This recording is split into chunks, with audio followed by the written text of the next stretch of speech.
Revenge films. My parents are what you would call toxic.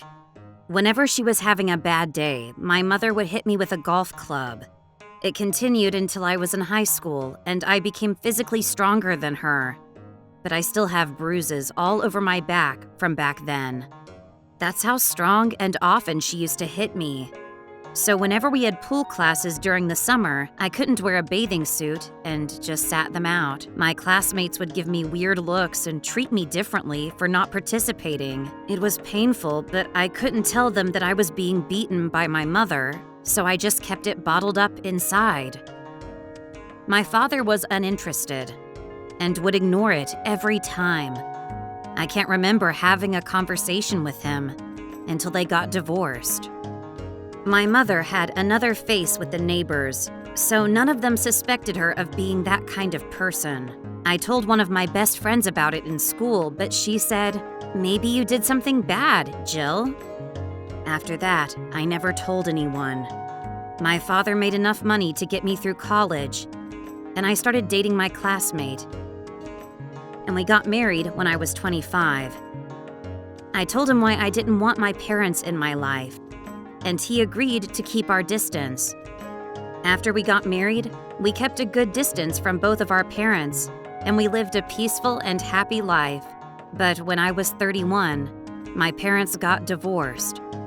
My father had a son who was older than me, and his mother got sick, so he decided to get divorced to look after her. He was originally supposed to marry her, but after she found out that he was cheating on her with my mom, they ended up breaking up, and he got married to my mother. But after he got married to my mother, his relationship with her reignited, and he had a child with her before my mother. He tried divorcing my mother at that time, but my mother wouldn't agree, and I was born. My father left the house with his savings with my mother and got divorced. I never spoke to my father after that, so I don't know what has happened to him. I'll probably find out when he dies. After my mother was left alone, she began contacting me. I didn't want to get involved, but my husband bought her act and became empathetic. I knew that she was just pretending and knowingly trying to give me a hard time. I told my husband how I felt, but I guess it was hard for someone who grew up in a happy household like him to understand. He thought that I was just holding on to teenage feelings about my mother. One day, I came home to find my husband sleeping with my mother. My husband was on his knees apologizing, while my mother stood behind him grinning at me. I didn't know what to do, and just stood there in awe. I can't really recall what happened thereafter. All I can remember is how much pain I was in, and my mother's face. My mother left, and my husband continued to apologize, but I didn't speak to him that day. The next day I went to work, and when I came home, my husband was gone. Instead, there was a signed divorce paper and a letter that said he would be leaving with my mother. I could easily imagine that they were at my mom's house together. When I went, they were sitting there like husband and wife. I called his parents and told them what happened. "Your son cheated on me and left the divorce papers and went to live with his new girlfriend. I can't forgive him for what he did, so I'm going to divorce him." After the phone call, his parents came over to our house.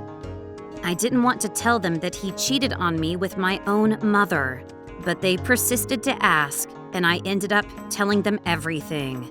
They seemed quite shocked, and we decided to go over to my mother's house. My father-in-law grabbed my husband and yelled at him, while my mother bit his arm, and my mother-in-law cried. I got beaten up trying to pull everyone apart. It was all a terrible mess. In the end, my husband said, "I love your mom more than you, and I want a divorce." His parents heard this and were shocked, and they left crying. I hired a lawyer and went back the following day. I ended up receiving $30,000 in alimony from my mother and all of my husband's savings. My mother had money, so it was probably worth the trade-off for her. I hated my mother for what she did, but I got full payment from both of them. And there wasn't much left that I could do. It was too embarrassing to tell the people around me. So I ended up quitting my job and leaving the state to start a new life. I rented an apartment there and lived on the money I was paid until I could find a new job. I found a new job after about a month and didn't contact my husband or mother at all. My new life was great. I had a great job and great friends. Just about when my wounds were healed, I got a call from my husband. I had a new number, but he called around and found me. I asked him what he wanted, and he told me that my mother had become paralyzed after an accident. She was always kind of crazy, but it seems she had gotten even worse after the accident, from what he told me. So anyways, he went on about how I had a responsibility to care for her too. Yeah, right. You're the one who chose her over me. You take care of her for the rest of your life. Hey, you're her daughter too! You have responsibilities. I can't do this alone. I'll take part too. So you need to help. Are you out of your mind? I've cut ties with that woman. You're her husband now, so why don't you just do your job? She's paralyzed! She can't even go to the bathroom on her own! Sounds like destiny to me. I've already moved far away, so I won't be able to help anyways. I love my life right now, so you're on your own. Oh, come on! I can't take care of her on my own! She yells at me every day and she's so needy! I'm going nuts here! Oh yeah? Well, I thought I was gonna lose it when you were cheating on me with my own mom. I'm sorry about that. She's your mother too, though. Please! Goodbye. He didn't seem finished, but I'd said what I wanted to, so I just hung up. They destroyed my life, and a few years later became paralyzed. I felt like they got what they deserved. I blocked my ex-husband's number after that. Our acquaintance that gave him my number called me the next day, telling me that my ex-husband wanted me to know that my mother was in an accident, and he gave him my number because he was insistent on notifying me about what happened. I heard from a friend later that my ex-husband was fatigued from all the caretaking that he'd never experienced before, and was wearing worn-down clothes because he had no money left after he gave me all of his savings as alimony.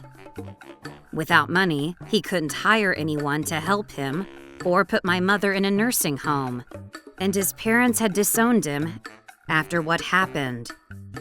He must be in hell right now, having to deal with my crazy mother. I warned him multiple times how crazy she was, and how I wanted to keep myself distanced from her, but he still chose to have an affair with her, and chose her over me. So I have no sympathy for him, or any feelings for that matter. At first, all I got was money, and I was looking for a way to get revenge, but it seems like they got what they deserved in the end. How was today's video? If you enjoyed it, please subscribe, like, and leave a comment. Stay tuned for more.